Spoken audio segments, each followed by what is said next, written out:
Rated T for Teen.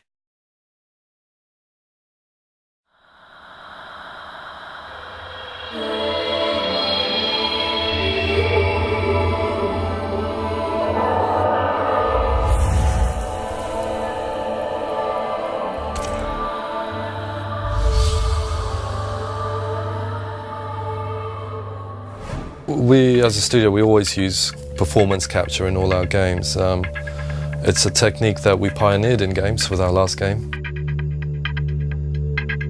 So on Enslaved, we're working with House of Moves to do the performance capture. This is my first mocap experience. Yeah, it's awesome. I did work with Andy on his last project. We've both got a kind of background in physical theatre, which is the kind of theatre where you don't have many props and the actors try and create everything in the imagination of the audience. Performance capture really needs to be clarified. It needs to be explained to people. It's becoming a huge part of the industry. What it involves is bringing actors into a studio, motion capture studio, where we mark them up all on their body and on their faces. They have mics on their heads as well, and they basically perform totally naturally, just like any other actor would in a movie or in a TV show. Okay, I need a few minutes to get this open. We keep watch, make sure no one sees us.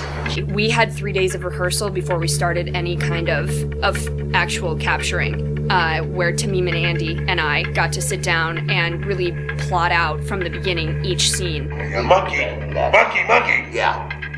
We got one problem. Yeah, what's that? It's a license to have fun, to create as part of an ensemble. Admittedly, quite a small ensemble, but you know that you're creating an imaginary event. Are they mechs?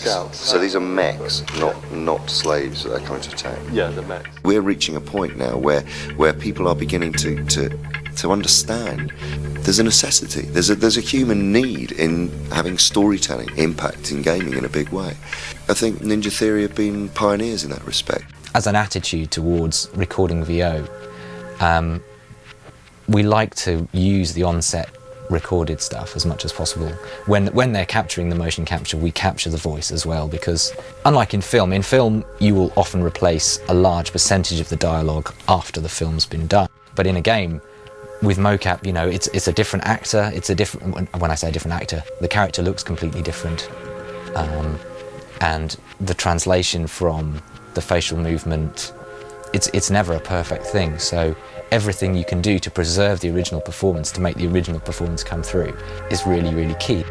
And that sort of made us think about how we record the rest of the VO that isn't for the cutscenes. You're really worried about Monkey damaging stuff because he's shooting stuff.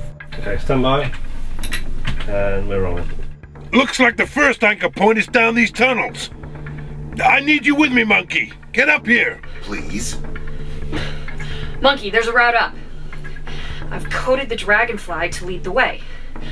All you have to do is follow it. Sure. Usually in a VO session you've got an actor and they've got to be just here and the microphone's just there and they've got to direct their voice at the mic, they can't move about. We decided to use the same microphones that we used on set, but that also has a really nice effect of freeing the actors. So we had them all with head mics like they had in the mocap session, and that just means they're free to jump about, lie on the floor, roll around, and they did, without thinking. They just do all of the things that the characters are doing in the game whilst they're delivering the lines, and it just gives so much life to the performance. Oh, whoa! Let me disable the security systems. Yeah, sounds like we're gonna have a bit of mech action in here pretty soon. I think there's a lot of parallels between what an actor does and what an animator does. They just happen to use their face instead of the mouse and keyboard. At the same time, there's people like me that are basically making sure that the technology and everything is all kind of working and going to be ready for them. All the cameras really care about is points in space, and that's all that we're retrieving from them. We're also capturing traditional video footage of them because we don't want to lose sense of their performance. So we want to do justice to it and record it like a conventional film, because that's how it's going to be edited together. Are you and Trip? And me and Trip what? Are you together?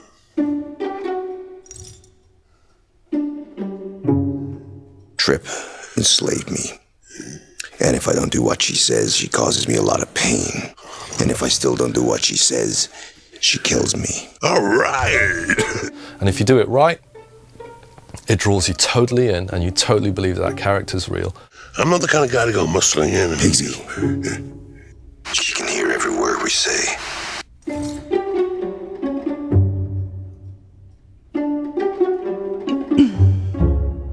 Thanks, everybody. That was great.